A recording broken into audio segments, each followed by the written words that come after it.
Bonjour, nous sommes l'association Tout est Jonglerie et donc on va vous présenter dans cette vidéo tous les petits modules d'équilibre avec lesquels on travaille. Donc la fabrication, c'est des tuyaux de chantier assez épais, donc on découpe dans tous les sens pour faire un peu tous les modèles qu'on veut. Donc ça se découpe très bien à la scie sauteuse au final. On est un peu débutant en bricolage aussi, donc on a passé pas mal de temps, mais c'est pas si compliqué que ça. Donc vous pouvez les couper en demi, on peut imaginer de les couper en tiers ou de façon à avoir en fait tous les modèles d'équilibre possibles. Donc quand vous les faites, vous pouvez raboter les côtés. Là on a le plastique qui protège, mais des fois on peut peut-être raboter, ça peut être mieux. Et après, donc voilà, vous mettez une planche, vous décorez, là c'est du lino, on a fait aussi avec du scotch, vous faites tout ça avec n'importe quoi. Donc vous avez vu, on a toutes les tailles possibles, donc on a encore à l'atelier des modèles qui sont en cours de réalisation. Mais voilà, vous pouvez imaginer un petit peu tout ce que vous voulez. L'avantage de tous ces modules, c'est que vous allez voir dans la partie démonstration, ça peut s'empiler. Et donc il y a des possibilités assez infinies au final. Et vous pouvez les utiliser aussi avec les objets traditionnels du cirque. Voilà, donc tous ces objets vont pouvoir s'utiliser des deux côtés. Ça, on voulait vous le dire.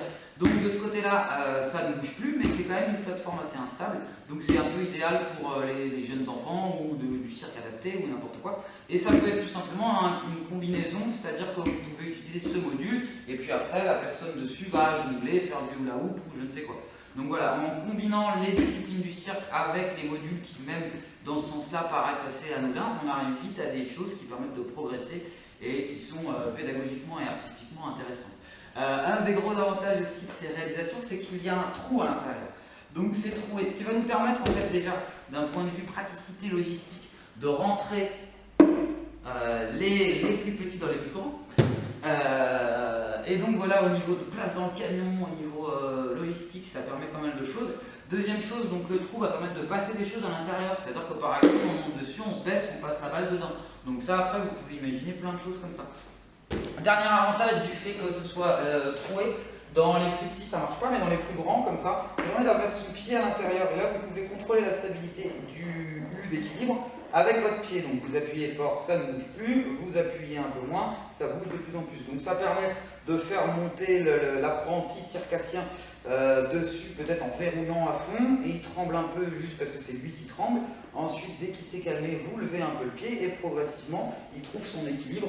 En fait, vous pouvez ajuster avec votre pied, ça fait comme une pédale de batterie. On aimait beaucoup la batterie à une époque. Et voilà, vous pouvez contrôler les choses. Donc voilà, maintenant on va vous présenter la partie démonstration. Donc la partie démonstration, il y aura des figures de cirque, donc des tricks qui sont plutôt ceux qu'on apprend en pédagogie. Et il y aura aussi, donc vous verrez, ça va être réalisé par un cascadeur, un circassien, un acrobate professionnel qui va arriver là d'ici peu, on l'attend. Ça fait un moment qu'on l'attend. Mais voilà, il y aura des choses qui sont assez difficiles, peut-être même un petit peu dangereuses. En tout cas, c'est pas forcément les figures qu'on apprend aux enfants dans les cours de TEJ.